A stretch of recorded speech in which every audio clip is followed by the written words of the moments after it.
আচ্ছা, এই অঙ্কটা একটু সবাই দেখো।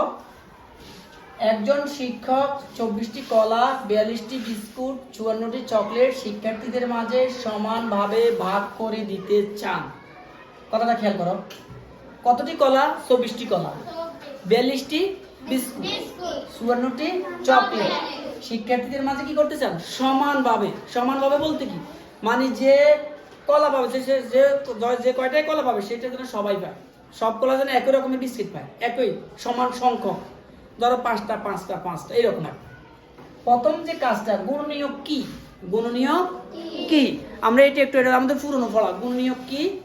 কোনো একটি সংখ্যাকে যে যে সংখ্যা দ্বারা ভাগ করা যায়, ভাগের আরেক নাম বিভাজ্য, বিভাজ্য করা যায় সংখ্যাগুলো এই সংখ্যাটির গুণনীয়ক। আমরা জানি কোনো একটি সংখ্যাকে, যেমন মনে করো 6, 6কে শুধুমাত্র 1 দিয়ে ভাগ যায় তা নয়, 6কে 6 দিয়েও যায়, 6কে 1 দিয়েও যায়, 6কে 2 দিয়ে যায়, 6কে 3 দিয়েও যায়।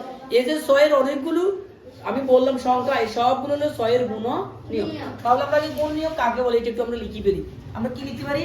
কোনো একটি সংখ্যাকে, কোনো একটি সংখ্যাকে যে যে সংখ্যা দ্বারা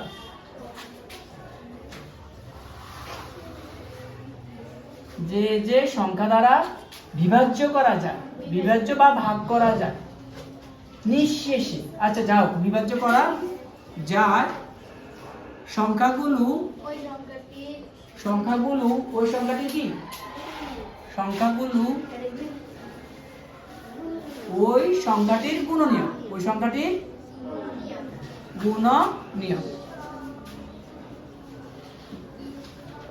এই যে এখন ধরো একটু एग्जांपल, তোমরা একটা বলছো 6, 6কে আমরা জানি 1 দিয়ে যায়, 2 দিয়ে যায়, 3 দিয়ে যায়, 6 দিয়ে যায়। তাহলে এই সবগুলো হলো 6 সংখ্যার গুণনীয়ক। গুণনীয়কের আরেক নাম হলো উৎপাদক। গুণনীয়কের আরেকটা নাম কি? উৎপাদক। আর প্রত্যেকটা সংখ্যার সর্বনিম্ন দুইটা গুণনীয়ক থাকে, কি? 1 এবং সংখ্যাটি, 1 এবং, তাহলে এখানে যেমন 6, 1 এবং সংখ্যাটি হলো, প্রত্যেকটা সংখ্যার কমপক্ষে দুইটা গুণনীয়ক থাকবে, 1 এবং সংখ্যাটি, 1 এবং সংখ্যাটি। আচ্ছা, আমরা এবার গুণনীয়কটা বাদ দিলাম, আমরা পরে খতে যাই। খতে কি বলছে একটু শোনো সবাই। সর্বাধিক কতজন শিক্ষার্থীকে তা সমানভাবে ভাগ করে দেওয়া যাবে। এখন এই জিনিসগুলো শিক্ষক চাচ্ছে তার শ্রেণীতে সর্বাধিক অনেকগুলো শিক্ষার্থীকে এটা ভাগ করে দিতে চান সমানভাবে। এখন আমরা কি করব? সর্বাধিক, তাহলে এই যে গুণনীয়ক, এই গুণনীয়কের মধ্যে সবচেয়ে বড় যে গুণনীয়কটা সেইটা হবে শিক্ষার্থীদের সংখ্যা। তার মানে কি? গসাগু। কি গসাগু?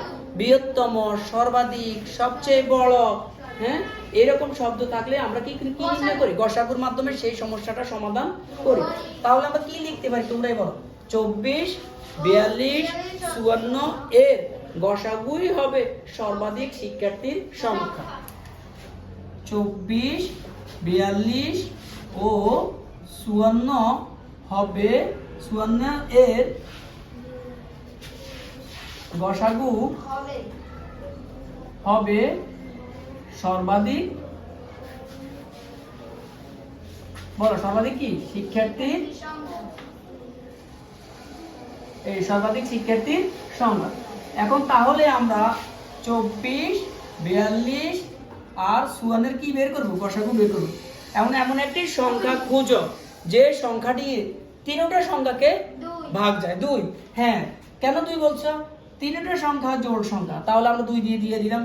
তাও 12 দুগুণে 24, 21 দুগুণে 42, 27 দুগুণে 54। এবার কি করবে? এবার কত দিয়ে ভাগ দিবে দেখো একটু। আর কত দিয়ে যায়? 2 দিয়ে তো আর যায় না, এবার কত দিয়ে ভাগ যাবে? 3 দিয়ে যাবে। এখন আমরা কত দিয়ে ভাগ দেব? 3 দিয়ে যায়। 3 4 12, 3 7 হ্যাঁ যায়। বলো 3 দিয়ে যায়, 3 4 3, তারপর 3 7 21, 3 9 27। আর কি ভাগ যায়? দেখো একটু খেয়াল করো, আর কি যায়? না, আর তো যায় না, আর যায় না। এখন তুমি যদি 2 দিয়ে একে যায়, 3 দিয়ে দিলে একে যায়, আবার 7 যায়, আর যায় না। তাহলে আমরা নির্ণয় গসাগু পেলাম। নির্ণয় গসাগু কত বলো?